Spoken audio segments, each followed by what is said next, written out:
To understand what happens at Jacob's well, you first have to feel the environment. It is the 6th hour in the Middle East, right around noon. The sun is at its peak. Anyone walking a rocky path at this time of day would be physically drained and covered in dust. The stereoscopic image shows a Samaritan woman seated beside the stone structure of Jacob's well. She is completely alone. In the ancient world, drawing water in the punishing midday heat was a clear sign of social isolation. For most, collecting water was a communal chore. As we see in this photograph, women gathered in groups during the cool morning hours to fill their heavy jugs and talk. The woman of Jacob's well is missing from this daily fabric of village life. Her timing is deliberate. She is coming at noon to avoid the stares of her community. She has lived through 5 failed marriages, and in a small town like Sychar, her history is public knowledge. We still use these kinds of avoidance tactics today. We have our own noon-hour wells, the hidden habits, our private achievements, or isolated routines we turn to when we are trying to manage an unmet need without being seen. Her daily solitary trek for water is the visible symptom of a much deeper problem. Underneath the physical task is a persistent psychological and spiritual thirst that her choices haven't satisfied, which continues to drive her into hiding. Jesus arrives at the well following a path the text describes with the word ede, a divine necessity. His route through Samaria was a purposeful appointment, rather than a matter of simple geography. He looks at her and asks for a drink. With that request, he breaks 3 massive cultural walls. He is Jewish, she is Samaritan. He is a man, she is a woman. He is a rabbi, she is a social outcast. The conversation quickly pivots.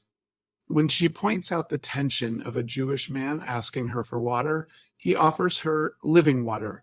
In her language, that meant a running spring, but he is describing an eternal, internal source, the presence of the Holy Spirit. Jesus ignores the era's strictest social rules completely. He bypasses the cultural optics of who should speak to whom, because his priority is the internal condition of the woman sitting in front of him. Then the conversation gets piercingly specific. Jesus tells her to go call her husband.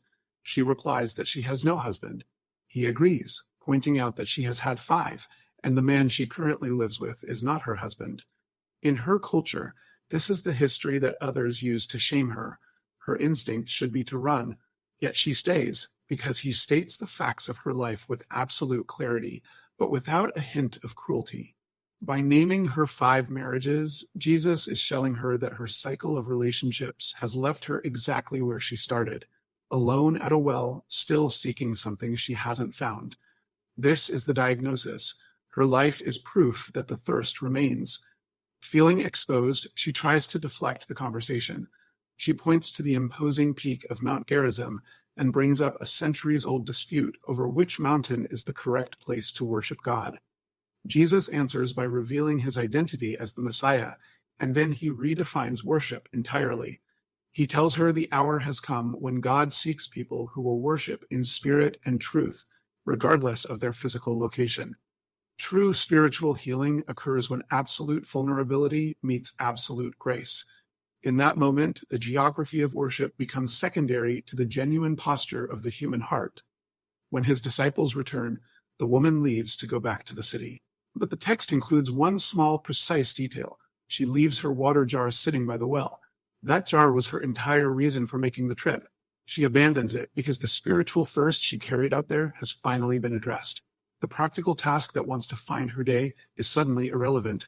Her behavior completely reverses. Instead of avoiding human contact, she sprints directly back toward Sychar, running to meet the exact people she had spent years hiding from. She tells them to come see a man who told me all that I ever did. The very history that kept her in hiding has become the centerpiece of her story, the evidence she uses to bring the entire town out to the well. We see this same dynamic repeated throughout history. In the early 1800s, the preacher Barton W. Stone noticed that when socially marginalized people experienced a genuine change, their neighbors were forced to reckon with the cause. Stone recognized what Jesus demonstrated at the well. Transformation is not a prerequisite to receiving grace. The offer comes first, as a gift. The change in the person's life follows. The gospel does not ask us to fix our past before we approach God. Instead, we are invited to set down our inadequate water jars, be fully known without the weight of condemnation, and allow that grace to change our direction.